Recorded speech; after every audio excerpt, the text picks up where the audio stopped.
Hello and welcome back to Echo. Last we saw, the gang was being tortured by Brian. Thankfully, something appeared and helped them, at the very least, attacked Brian and inadvertently helped them. And now Jenna, Leo, Chase, and Micha are on their way through the desert to, I guess, find a ride to get out of there. But hopefully, they'll stumble onto Carl because, the poor guy is still out there with Jeremy and Clint. But anyways, let's see what happens.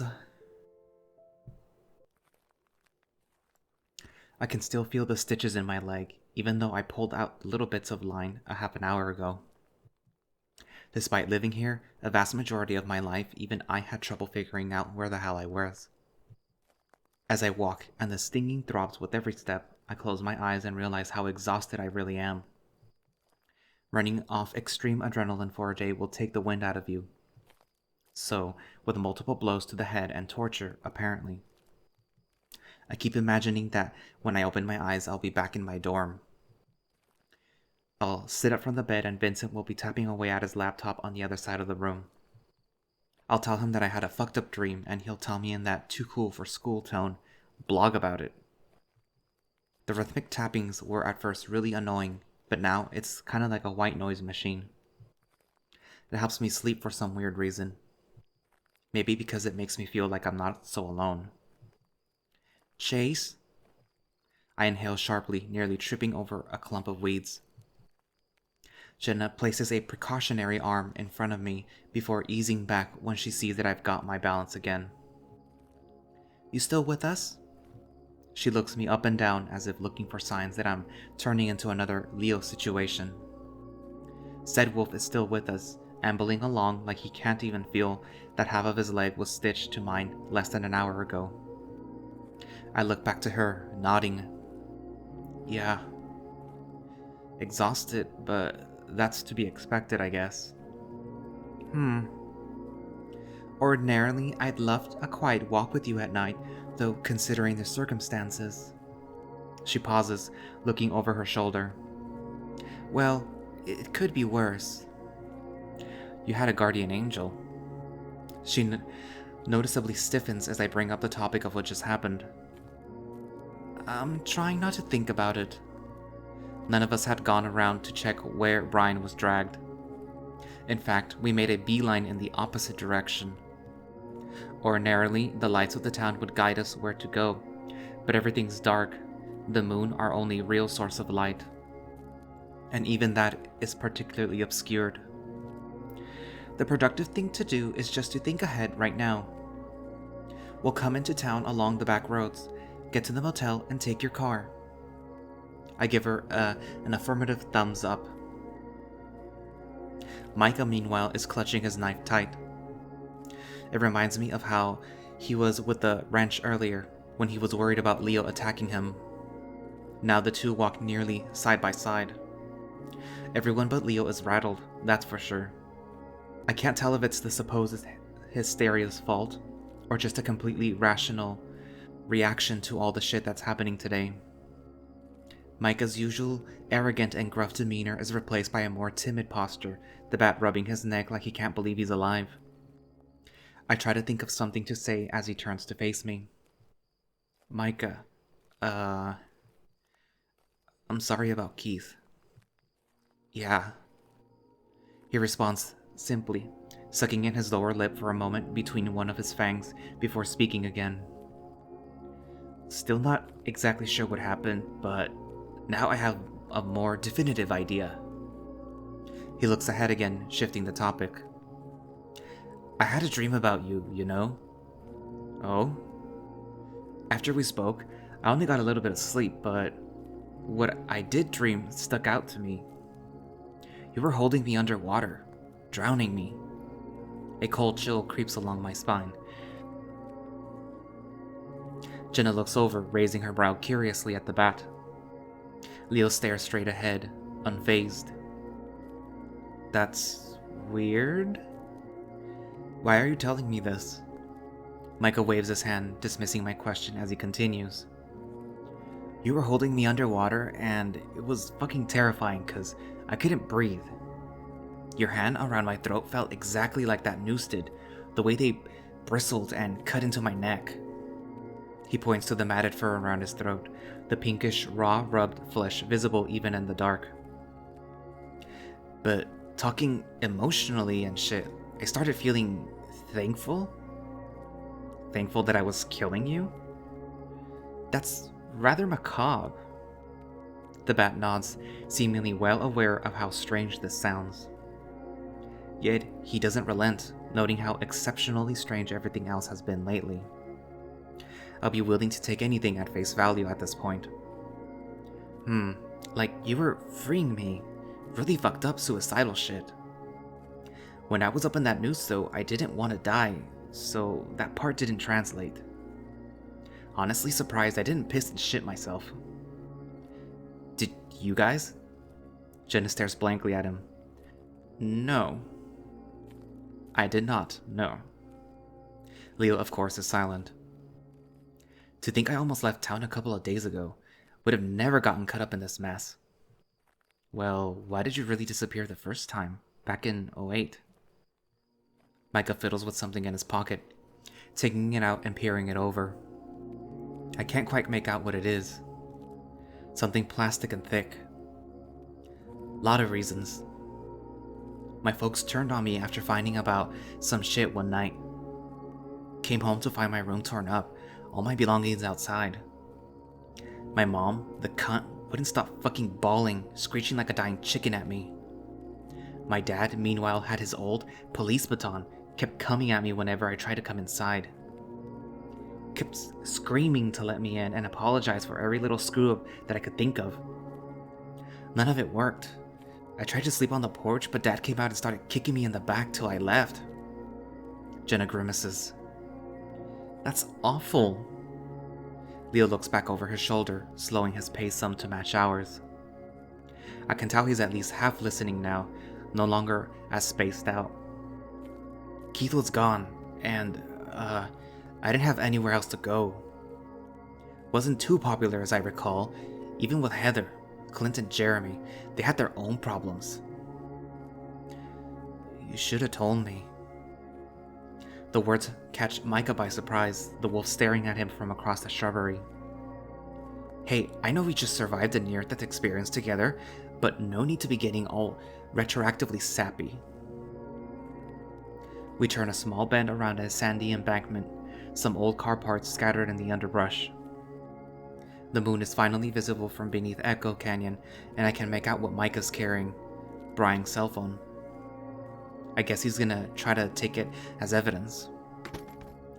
As he moves to push it back into his pocket, it slips and clatters against the rock beneath him. Ugh, fuck. I'll get it. Leo bends down, taking hold of the phone. The screen is shattered, and a few silvers of glass fall to the ground. Damn it. The bat extends out his hand. Thanks. Leo doesn't budge, still staring at the shattered device. Then, from beyond the desert shrub and scattered car parts, a mechanical roar. Lights flash before us, and Leo holds up his paw to shield himself from the light. It takes me just a moment to realize they're headlights, and the roar is the start of an old engine. It's a van, sitting in front of us. And it's all too familiar.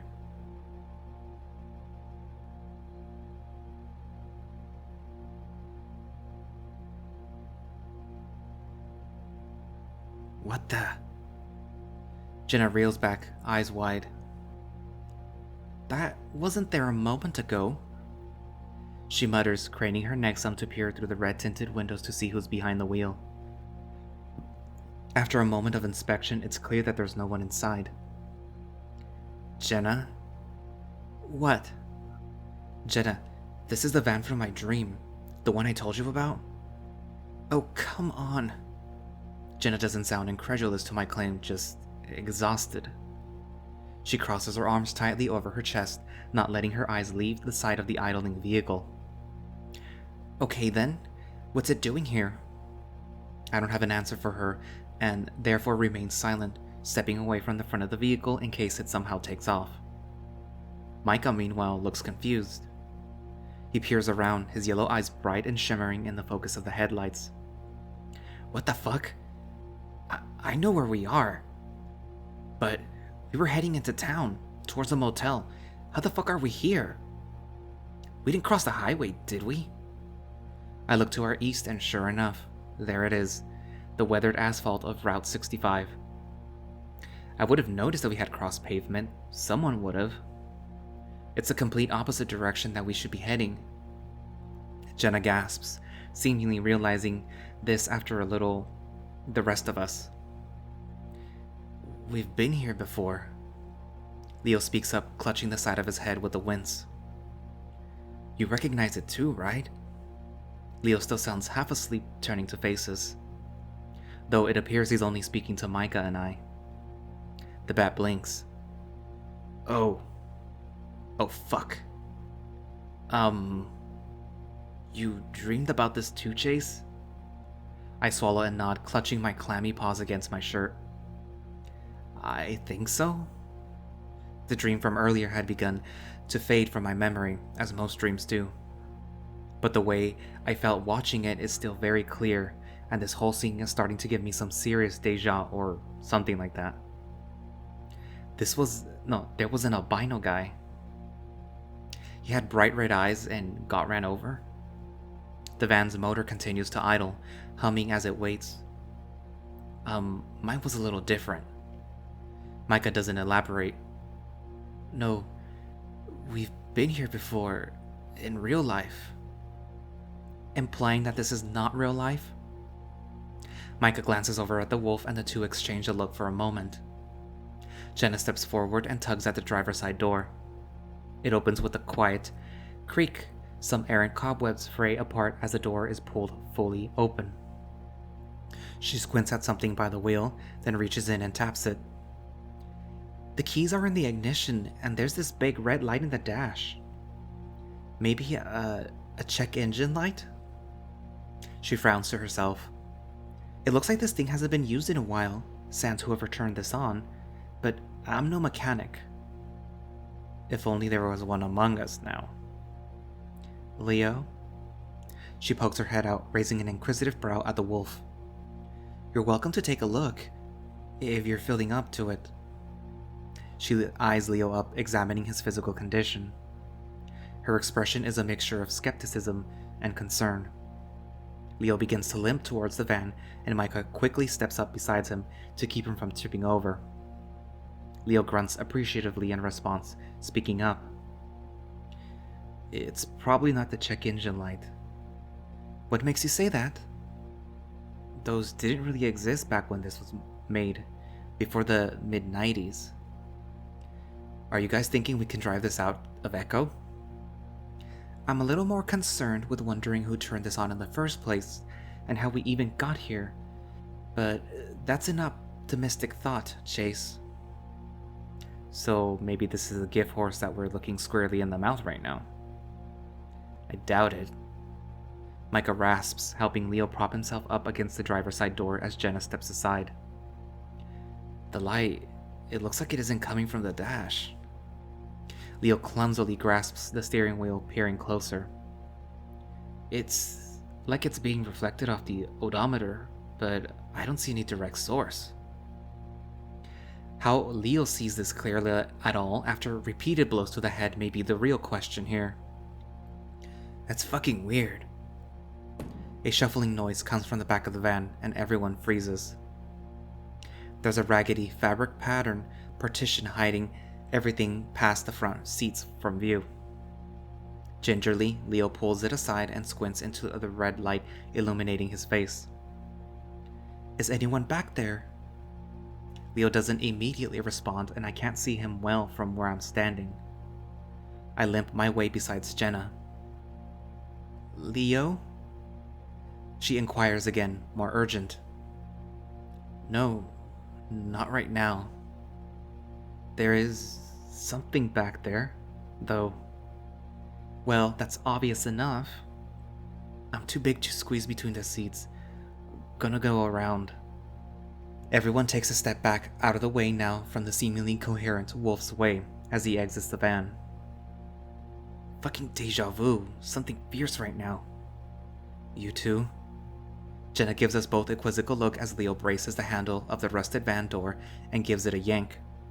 At first it doesn't budge, but after another hard tug, the door flies open, one door partially unhinged as it dangles to the side. There's something standing in the middle of the van, on 3 spindly legs. The red light projects from something on the top and it begins to flash on and off. A camera on a tripod? At first I think it's mine, but upon closer inspection it looks like an older model. No fucking way!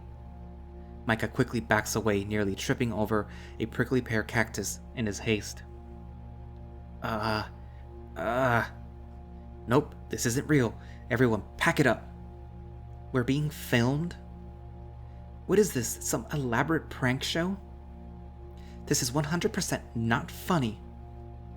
Leo says nothing, climbing onto the back of the van and turning the display monitor on the camera around. On it is a little red dot in the corner, flashing on and off in time with the illumination of the rest of the cab.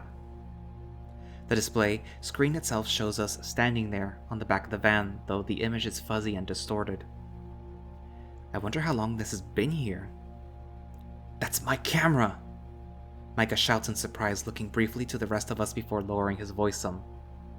Or, well, the high school's camera, but they were shit at keeping inventory. I ditched it after my folks kicked me out.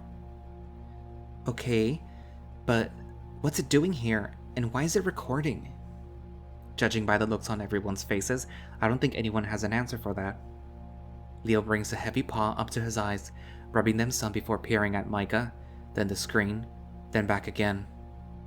Micha cants his head some at the wolf, letting out a slow exhale. Either this is one fucked up joke, Wolf Boy, or I'm beginning to think this is the Hum's doing. The Hum. He mentioned that before. By the motel. Wow, I haven't heard that word in a while. What's the Hum? It's, hard to describe. Bad dreams? Like what we talked about before? Feels kinda like a Vision Quest shit, real spiritual stuff that Keith talked about a lot. Wasn't good vibes though, bad energy only. Thing is, it's only really happens when you're sleeping and I'm wide-ass awake. He extends his arms out to the side for a moment before gripping the van's door, thumbing at the chipping paint. I haven't thought about that in a while.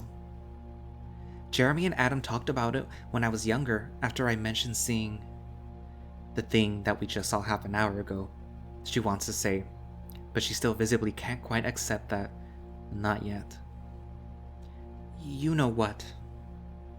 I don't, but as I was saying, you can kinda tell when it's happening because it's more than just a nightmare. Your ears start buzzing. Like, one of them orchestra bands tuning up, violins in your skull, you know? A creeping sensation that I know exactly what he's talking about builds in my gut. You hear it too? What, like right now? Leo stares for a moment before nodding. One of the bat's large ears flicks, and he turns his head from side to side. I don't think so. He pauses. Might be the engine. He shifts attention back to the vehicle, yanking on the van's door some. The spooky-ass ghost van engine. The metal frame of the van seems to rattle in response, though that might just be in my imagination. Sometimes, I go out into the hills and just camp out away from home, cause the hum wasn't so bad there. Heather did a bunch with me too, though, she had her own reasons. Jenna nods, exhaling slowly before crossing her arms over her chest. So, I suppose then you have a theory about all this? One based in, Meseta spiritualism? Honestly, I thought it was like a radon poisoning or something. But you get the hum in a few other places around town too. I slept all over. The rail yard, the lake, this van, they're all real hummy places.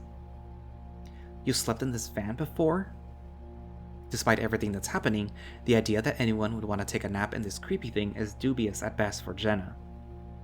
Well... Micha trails off. For one usually so coarse and brazen, His seeming awkwardness right now feels out of place for him. We both have. Briefly. Leo places the flats of his palm on the bed of the cab. Flattened cardboard boxes and ratty bits of fabric that must have once been a blanket or towel cover the surface. The large canine's brow furrows some, and finally he looks back at all of us.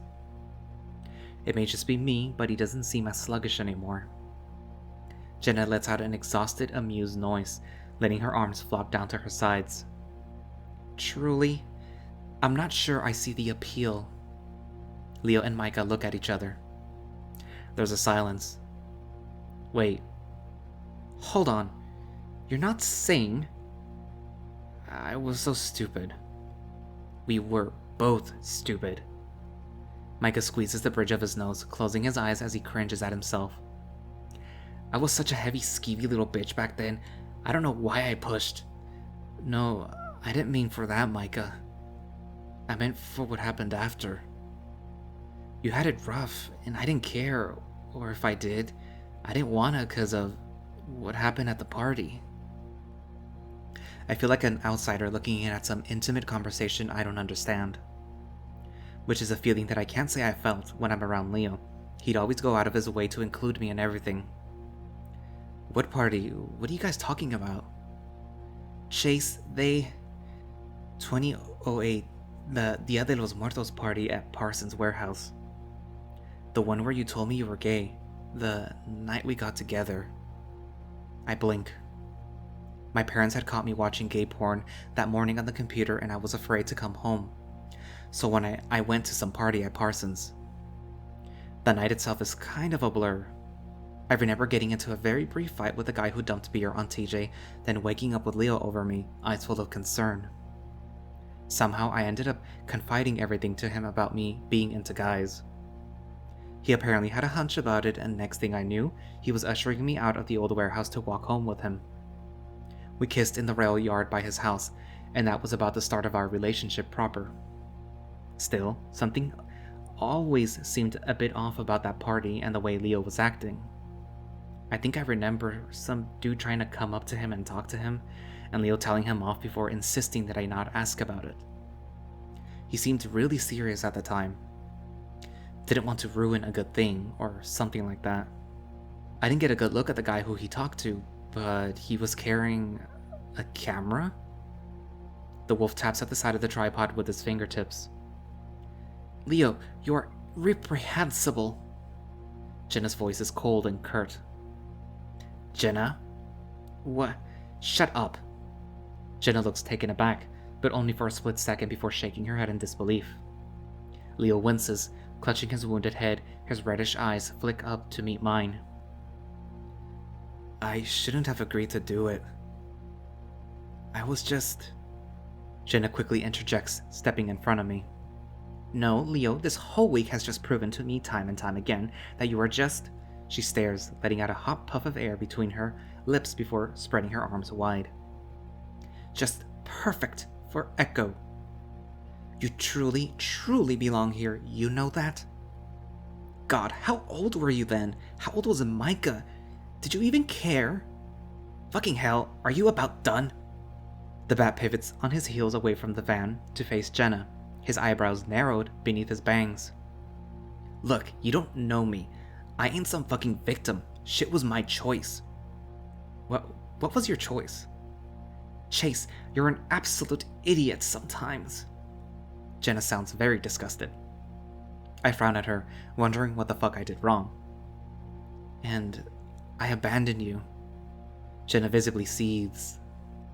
None of this? She points at the rusty van, the same red light flashing on and off. Makes any sense. But all your actions completely do. You're all just so perfect for this town, thinking any of that was okay. She throws up her hands, legs shaking with frustration. Is she including me in this? It isn't. I'm gone. Done. Jenna. She turns to leave, though a crackling from the front of the van brings her to a halt. Hey. From the console, the distorted voice I've become all too familiar with rings forth again. It's coming from the old radio, the audio crackling through the dusty speakers. Jenna recognizes it instantly and begins stepping back away from the van again. "We should go, now." Her voice is shaky. The air itself seems fuzzy, electric. Like I'm breathing in 100 of tiny strands of vibrated twine.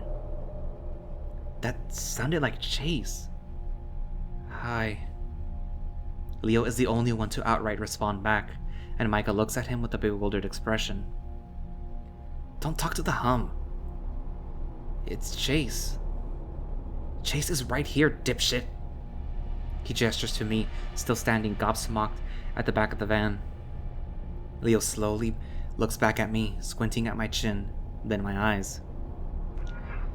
"It's me. Let's go home." He sees that it isn't my mouth moving and his eyes widen a little more. A small line of blood runs down from the spot just behind his ear down to his jaw. "I promise I won't bring it up again. Let's go home." Who gives a fuck what the others say? You know I'm right. I remember saying those exact words after Flynn blasted us for skipping Jenna's birthday party in the 10th grade. I had convinced Leo to hang out with me instead. I was addicted to the private time with him. "I promise I won't bring it up again." We're all silent, staring at the dark cab where the noise is coming from. Except for Leo.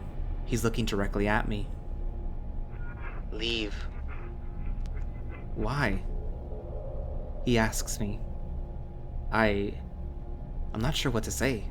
It's not me speaking, but those are my words. Everything feels hazy.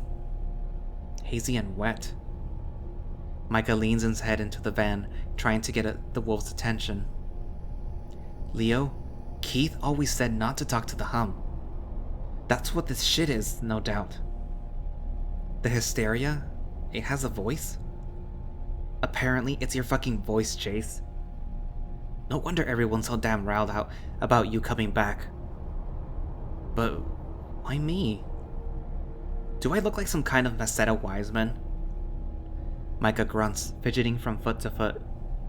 Despite his demeanor, he's definitely, visibly unnerved by all of this. I'm parroting shit that I heard from a guy who's probably dead. For a while, when I was younger, I thought I heard Keith's voice too, telling me that the shit I wanted to hear, but shit that wasn't good for me. So, I got the fuck out of town. Jenna throws her hands up, squeezing the pendant around her necklace. "I can't handle this. I'm going to do what the spooky van wants and leave." "It's not the van." A voice in my head speaks, softly, like a whisper from right behind my ear.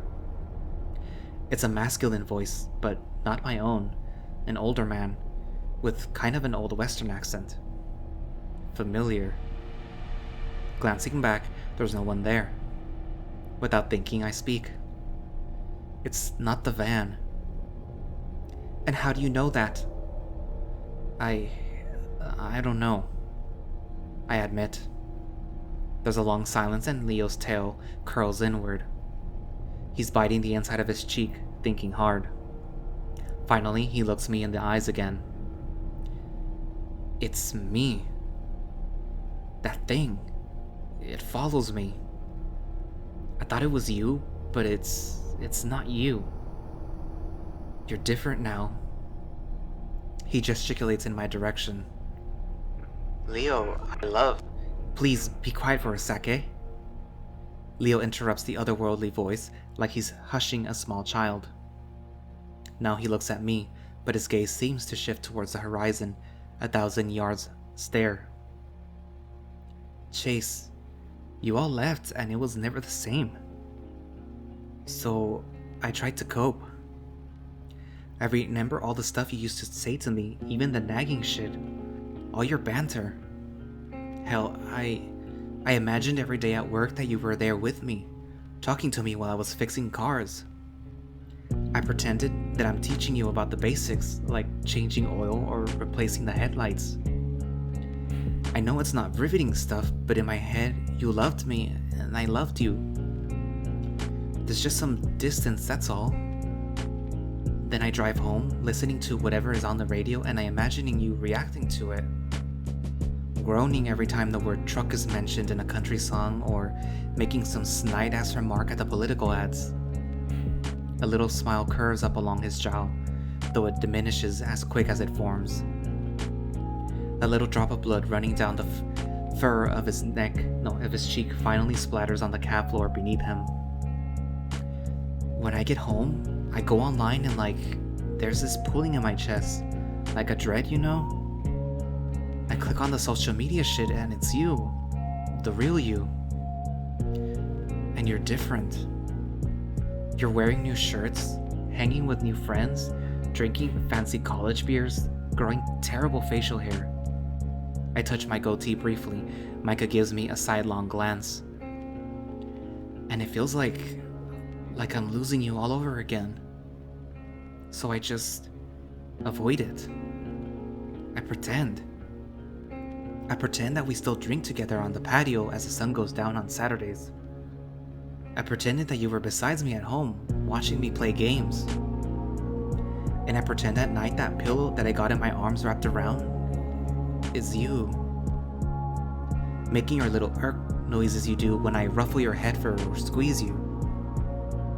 Leo plants his rump against the side of the cabin, sliding down to a sitting position as he clutches his head. And then one day, you started talking back.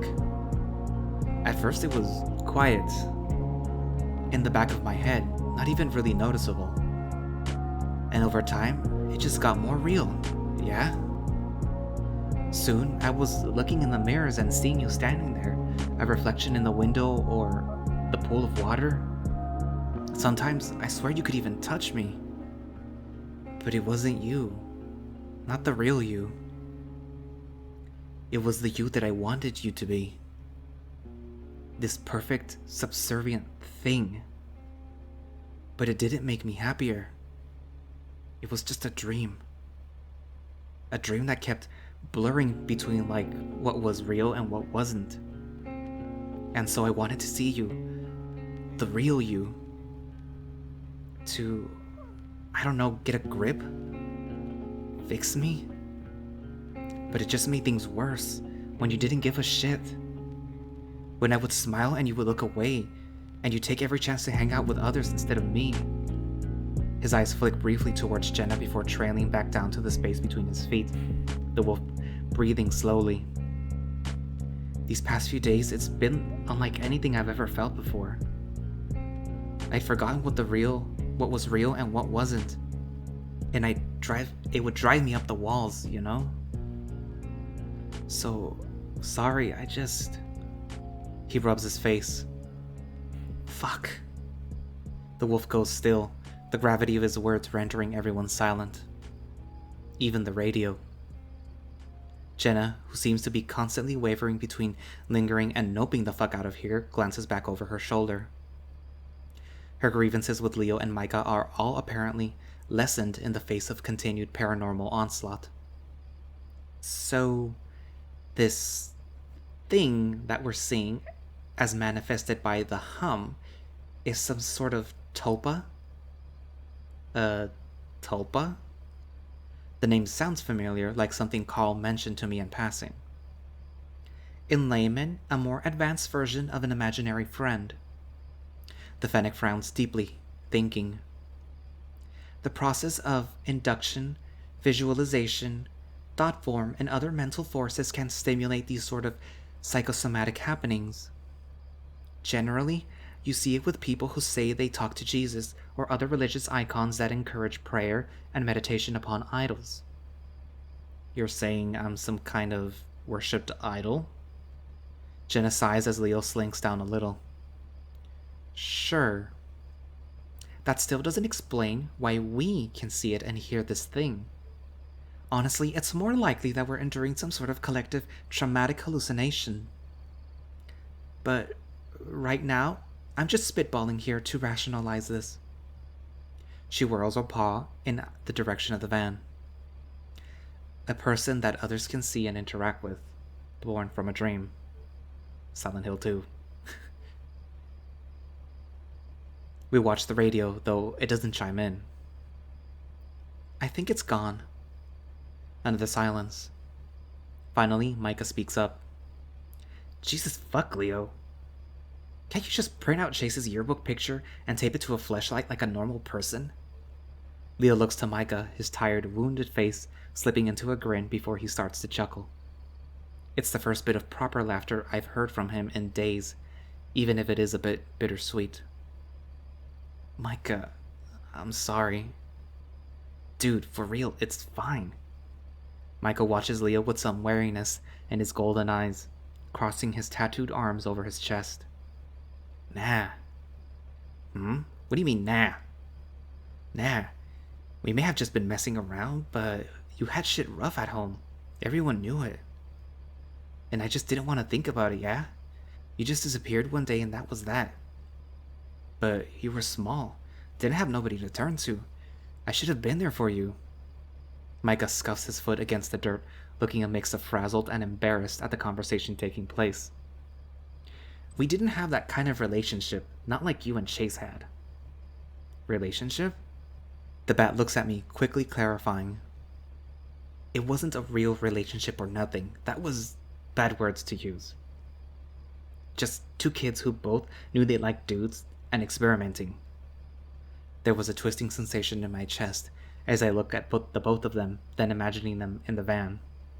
Right before what was essentially the most romantic night of my life, the day I most loved and special out of any. With a $700 camera and 3 years of an age difference. Micha ignores Jenna. Judging by your expression, I'm guessing he never told you. I don't blame him. Leo scoots himself to the back of the van, hanging his legs off the edge as he looks to me. And I should have. I just didn't want to lose you, you know? He looks at me now. And yet he lost you anyway.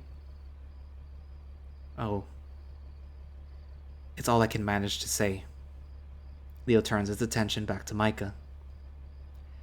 I'm no replacement for Keith, but I should have helped you get back on your feet, introduced you to the group. Dios, you and Chase would have gotten along after a while. Didn't you want to be a journalism major? Jenna, despite the apologetic tone of Leo, definitely doesn't seem eager to stick around for this conversation. Man, that was a lifetime ago. We could have taken your feral ass and showed you how society works. Come on, you probably don't even know how to do your taxes. Micha clicks his tongue against the roof of his mouth, kinda like how Leo does. Fuck taxes. Government ain't getting shit. Anyway. He clears his little raspy throat, wincing as he swallows. If you want to get ahead in life, you can't rely on others. You gotta get it yourself. He passes a glance towards Jenna for a moment. We did. I chime in, still trying to wrap my head around the revelation from earlier. Micha looks like he's about to snap back with something biting, but just waves it off with a flop of his hand. Anyway, if you want forgiveness, you got it. Let's put some distance between us and this hotspot, okay? Please. Micha grunts once, beginning to walk off behind Jenna. After a moment, he slows some, looking back to Leo. Glad you, finally woke up, though. Jenna rubs her face into the pads of her paws. She shakes, nerves frazzled. Micha and Leo too. Though I just feel numb. All of this insane shit is happening around me, and it's like a dream, something not even real. There's a layer of separation between what I perceive and what's really occurring in front of me. Watching a playback of memories projected right out onto my own eyes. It's not the first time that I felt like this, even outside of this supposed hysteria, but it's never been so strong. But as I glance behind me, the van is still there. Real as ever. Micha and the newly sobered Leo walk on ahead. Maybe it's like a minefield, you know? Projecting thoughts and shit for everyone to see. Yeah, just think real hard about Carl. We can take his spooky fucking double home with us instead. Save us some trouble. After a while, I can't make out what they're saying. They're talking with a more serious tone, Their voices lowered. I'm not sure if I even want to know what they're discussing now. And as we approach the edge of the old highway, my eyes settle upon a small mound of dirt with a carefully placed stone on the center. I walked down the stretch of Route 65 about a dozen times growing up and have seen it before, but was never curious enough to investigate. There's something about it that's drawing my attention, and then I realize why. The dream from last night. The grave. That's the spot. I stop, the others still walking ahead. They're following the road now back to town, or at least until we get to the railroad crossing, and then we can follow that. I look back to the mound of dirt and am compelled to approach it. Without really thinking, I'm on my knees. What? Next thing I know, I'm scooping the tips of my paws through the packed soil, digging up the dirt and tossing the clumps aside. I don't know why I'm doing this. I close my eyes, trying to snap out of it. It doesn't help, and soon there's this musty smell in the air, like the inside of an old attic. I've managed to dig about a foot down into the earth so far, and the smell is only getting stronger. At about 2 feet down, something solid touches my fingertips. I keep going, dusting off the dirt around whatever it is. The surface is curved and cracked in places, like pottery. Even before I get all the dirt off, I have a hunch of what it is. 2 empty sockets stare up at me, and I stare back. Hello? A voice plays in my head, much more profound than I've ever heard it before. After all this time, to end up here. The voice almost sounds like it sighs, then goes silent. Are you the guy in the grave?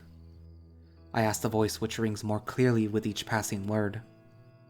The way he sounds, it's like he's right here, despite the unnatural cadence. The voice in my head? I whisper to the skull, compelled to touch it. Any skin or fur has long since rotted away, and the head itself is a yellowed ivory color. His clothes, from what are visible, are in tatters, but the remnants of a button-up shirt and suspenders can still be seen. The voice doesn't respond, so I ask another question. Who are you? A tumbleweed rolls by along the road in front of me, the others getting further and further away. Instead of responding, I feel myself begin to dig deeper down, scooping out a few more mounds of dirt until something leather and small can be seen. A hardy little wallet with a snake's emblem pressed into the center. Flipping it open, several business cards and a dollar bill practically dissolve in the exposed air, though there's a plastic ID card in the back. It's a driver's license, clearly decades old, with the faded ink of several stamps covering most of it.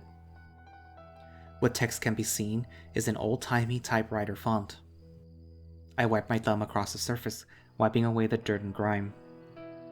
Samuel Ayers, date of birth, 1888.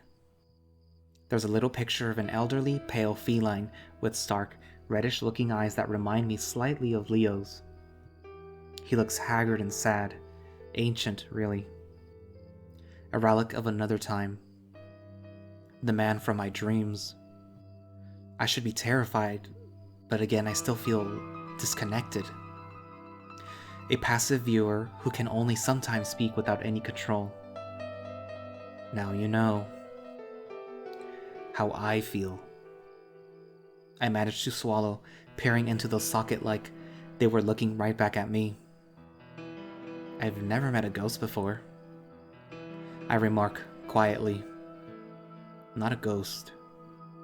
Then what are you?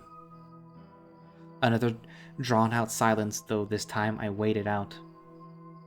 Maybe something like that thing on the radio in the van. Just older and changed now. It's gone, but I'm still here. Clinging to you like a lifeboat in open water. We've been together for some time. Didn't see another for a while, but you came back. They always come back. Together?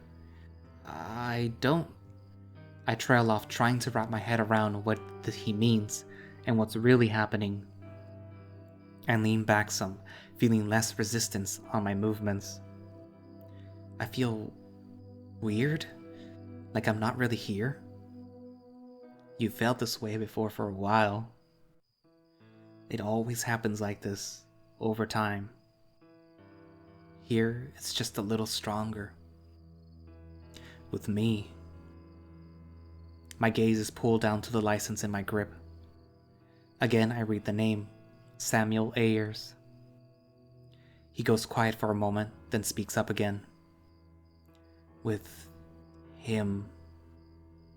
His voice falters, a strange conveyance of emotion in his otherwise stilted, monotone presentation. I speak up again. There's something wrong with me.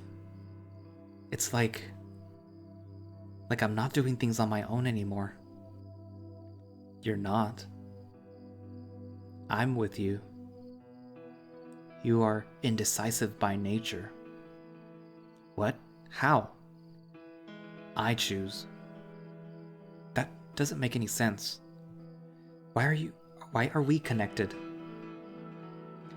How do I make this all go away? He says nothing, but I can hear him rumbling, stirring. At least 15 seconds pass before said stirring turns into words. You came back to find the truth, or that's what you told yourself. Yet, you've known it all along. Just bury it over and over again. Each failing, uncomfortable moment or horror. You can't face anything. You're just like him. The man with the hat that's always too tight. Brains splattered on the fresh grass, pine needles, and whimpering child. I don't... You are weak. You are pathetic. There's a pause, and again, his tone shifts, a deviation from his uniform speaking pattern. His voice sounds softer, distant, like an echo of something said far away. Be safe, kid. Before I have time to comprehend anything, I hear footsteps upon the asphalt in front of me. Chase, what are you still doing back here? What are you looking at? Jenna steps closer, peering into a little hole I had dug. She thins her lips. Oh. What's going on? Leo's booming voice calls over from down the highway, the wolf looking back at us. Jenna just stares at the desiccated remains for a moment before calling him back. Chase dug up an old corpse. God damn it, Chase. Jenna sighs, resting her paws on her knees and letting her head hang down. What he said. She looks up at me for a moment, spying the card in my hand. Is that an ID? Yeah, Samuel Ayers is the name. I think he's the one that got hit by the van. Oh. She looks off to the side. Great. Huh? What, Chase? She responds, exasperated. Don't you care? Someone died here. I think he matters somehow to me? Chase. Her eyes drift to the skull, cropping out of the mound of dirt. God, I've passed this so many times out here walking, never knowing there was a person buried here. How old is the ID card? I squint some at the smudged text. 70s, I think. At least that's when it was last renewed. Jenna frowns. Poor guy. She crouches down besides me, taking the license from me. You should hold on to this, so that we can give it to the proper authorities for them to handle. I wonder if anyone out here is still looking for him, or even remembers who he is. Her eyes flick over to the little card, settling on the picture. He looks kind of familiar, too. She hands me back the ID, then extends out her arm to help me up. With a knot in my stomach, I take her hand and use her weight to rise up without putting too much strain on my injured leg. I think he might be in my head. The words leave my mouth more casually than I meant, and Jenna does a little double take towards me before letting go. Well, tell him I said hi. We'll deal with him in a bit. She's just like Cynthia sometimes. He says you're just like Cynthia sometimes. Jenna stares at me, then the grave, then back to me.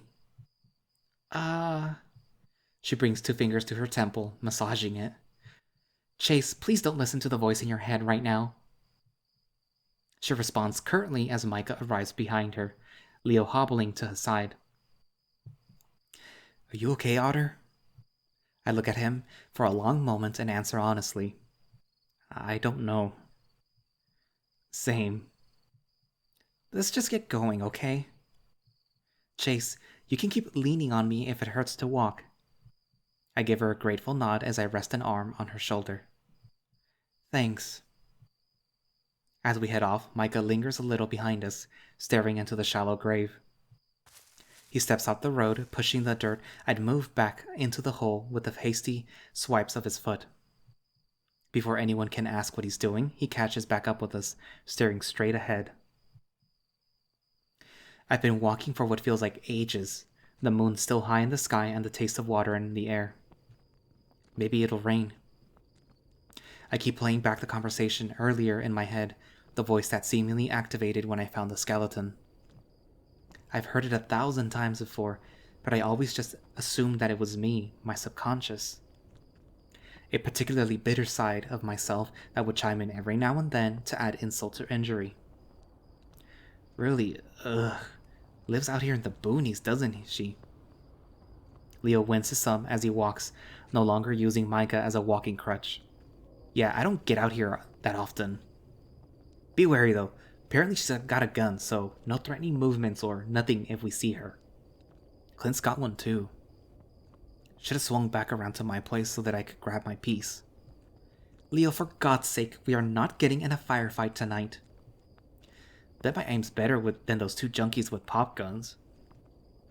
Oh yes, the heavily concussed, hobbling wolf definitely has the advantage over Clint and Heather, both of which spent a considerable portion of their free time shooting random objects in a trailer park. I know, because I grew up listening to it. She ain't lying, at least for Clint, and he ain't no fan of you. Should probably let me do the talking. Didn't you betray them? I think I might be the better person for this. The neutral party, so to speak. Yeah, but I know them. I can sort this shit out quick like. Actually, like Micha, and I feel that Jenna might be a bit more aggressive or brash, but also Micha would be probably the same. In fact, let's do this. I'm going to save right here just for this part. And if there's like a split where like, oh no, Micha dies, or oh no, Jenna dies, then I'm gonna go back and do both of them. So for now, I'm gonna trust Micha. Well, I presume Micha's the one who would generally know how to talk them down. I doubt that they really like taking orders from Brian, and now that he's dead, presumably, hopefully dead, it should be easy to get them to stop all this shit. Micha offers me a tired smile. Chase, I'm gonna steal something nice when this is over. You need a new MP3 player? I chuckle a bit, shaking my head, which was a bad idea because it's still smart something fierce. I'll just use my phone for music, thanks though. Jenna, who's still supporting me as I walk, huffs. I'm just worried about Carl. It's hard to put my trust in someone else when his life is on the line. Yeah, but like I said, I know them. Jeremy ain't the same kid you ditched back in high school. Jenna hums. Yes, I noticed that when he left us in a torture trailer to die. I doubt he knew how far Brian would take it, but yeah, cunt level has gone way up. Still pretty dangerous no matter what. Jenna looks sidelong towards the wolf, narrowing her gaze some. She still seems pretty disgusted with the wolf for the van revelations. And the further we get away from it, I'm starting to feel myself get more and more ill at that thought.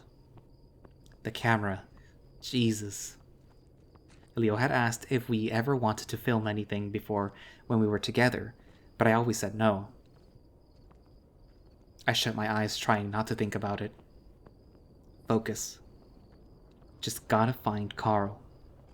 A long, curvy gravel road leads halfway up Echo Canyon. Several houses are dotted along its length, though most are empty and dilapidated, squatting grounds for several transients. A little pink house stands out amongst the rest, with a big utility vehicle parked out in front. Never actually been inside here. We should be careful. The front door is open. What? Jenna points, and sure enough, the double doors leading into the house are cracked open. The doors themselves are strangely ornate, painted like a drawbridge with big knockers on both sides. A creaking sense of dread begins to dawn upon me. Hunker down. Let's go in quiet. To be continued. And we've officially reached the point where I know nothing past this and where we have to wait for the update from the Echo Project, which hopefully, since it's like the end of the month, should be soon. That having been said, because the update would be a Patreon-only update, or an early build update for Patreon, I don't know if I would post it immediately. Maybe I'll ask around and see if it's okay if I can post it. But yes, well, if you heard or played Flynn's route, then that speech that Leo made should be very familiar, sans the little part at the end. Because I guess he bears his soul to Chase, telling him about how he felt when Chase decided to leave and how that sort of messed him up. And in this part, he adds the part where we find out that the shadow chase that everyone is saying is basically a product of Leo's lonely, sad mind. Why everyone else is seeing it, though, is, it's probably because of the town itself. But yeah. Also, that's kind of messed up that they were filming a porno in the back of the van. Because that's what it implies. And... Oh, well, I guess the gang finally got to meet Samuel Ayers, even though it's just his bones. But yeah. Anywho, thank you for watching/listening. And if you would like to play any of the Echo games, or I guess visual novels, you will find links in the description. And if you want to support the Echo Project, then within the itch.io page, there should be a link to their Patreon. And if you subscribe to their Patreon, you will get exclusive access to the short stories that were written about the Echo Gang. And you will get early builds for Echo, the Smoke Room, Kamiya. And eventually in March, you should be able to also get early access to Arches. And then eventually later on this year, you will also get access to early builds for Glory Hounds. And yeah, I recommend it, or not that I recommend, that I fully support that you support them, because, they work really hard. And these stories, as you no doubt have heard if you were, listening to all of the Echo stories that I posted on here, are really good. And, go show them some support or some love or whatever. But yeah, I guess since we've reached the end of what's currently available, we'll have to wait and see when the update goes out and when I upload it. But again, if you're supporting them through their Patreon, then you will get access to said update. So you wouldn't have to wait for me to update it, But anyways, I guess I will see you when I see you guys. Although, I will probably start posting the Smoke Room on here if they don't, post anything for Echo anytime soon. And the route that I will start with is probably Clifford. And then it will go to Murdoch, and then William, and then finally Nikolai. since he's the one with the less amount of stuff. And then eventually I will probably upload Kemiya, since there's a prologue, then the first part, and then the second part available right now. So there will still be some content. It just won't be any Echo related content for now until there's an update. So yeah, I will see you guys later then. Bye bye.